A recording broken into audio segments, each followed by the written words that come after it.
আওয়ামী লীগ সরকারের পতনের পর এবার নতুন চ্যালেঞ্জের মুখে পড়েছে শেখ হাসিনা। পালিয়ে থাকা নিজ দলের শীর্ষ পর্যায়ে নেতাকর্মীদের নিয়ে আছেন বিপাকে।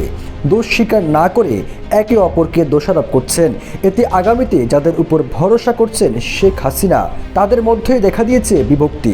দলে আত্মগোপনে থাকা নেতাকর্মীদের মধ্যেও দেখা দিয়েছে হতাশা। বার্তা সংস্থা আল জাজিরার এক প্রতিবেদনে এসব তথ্য উঠে এসেছে। ওই প্রতিবেদনে বলা হয়, পালিয়ে থাকা আওয়ামী লীগের নেতারা বলছেন দল এখন জনগণের সাথে সংযোগ হারিয়েছে। আবার অনেকের মতে 2014 সাল থেকে দলের নেতৃত্ব পরিবার ও সুযোগ সন্ধানীদের হাতে চলে গেছে, যা এই বিপর্যয়ের কারণ। আওয়ামী লীগ এখনও ছাত্র জনতার আন্দোলনে গণহত্যার ঘটনার জন্য ক্ষমা চায়নি। তবে দলটির অঙ্গ সংগঠন যুবলীগ আন্দোলনকে সন্ত্রাসী উত্থান হিসেবে অভিহিত করেছে। তারা দাবি করেছে আন্তর্জাতিক ষড়যন্ত্রের কারণে আন্দোলন হয়েছিল।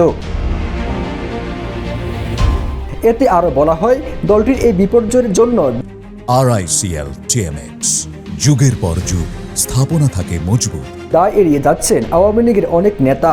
অজ্ঞাত স্থান থেকে ফোনে আওয়ামী লীগের যুগ্ম সম্পাদক বাহাউদ্দিন নাসিম বলেন, আমরা আন্তর্জাতিক ষড়যন্ত্রের শিকার, এটা শিগগির প্রমাণ হবে। তবে তিনি কাকে বা কোন দেশকে দায়ী করছেন সেটি বলেননি।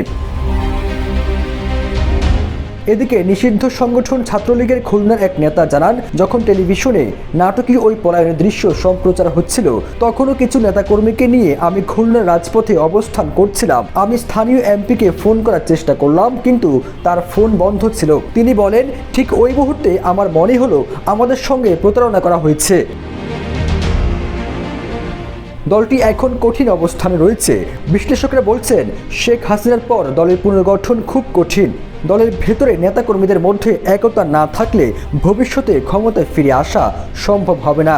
ওই প্রতিবেদনকে বিশ্লেষকরা আরও বলেন, আওয়ামী লীগ যদি আবার জনগণের আস্থা অর্জন করতে চায়, তবে তাদের অবশ্যই জুলাই আগস্টে আন্দোলনে ঘটনার অপরাধের জন্য ক্ষমা চাইতে হবে, বর্তমান নেতৃত্ব পরিবর্তন করতে হবে এবং বিচার ব্যবস্থায় স্বচ্ছতা আনতে হবে। এদিকে ছাত্র আন্দোলনকারীরা জানিয়েছেন, আগামী নির্বাচনে আওয়ামী লীগকে অংশগ্রহণ করতে দেওয়া হবে না। ছাত্র জনতার গণ অভ্যুত্থানের মুখে দেশ থেকে পালিয়ে ভারতে আশ্রয় নেন শেখ হাসিনা।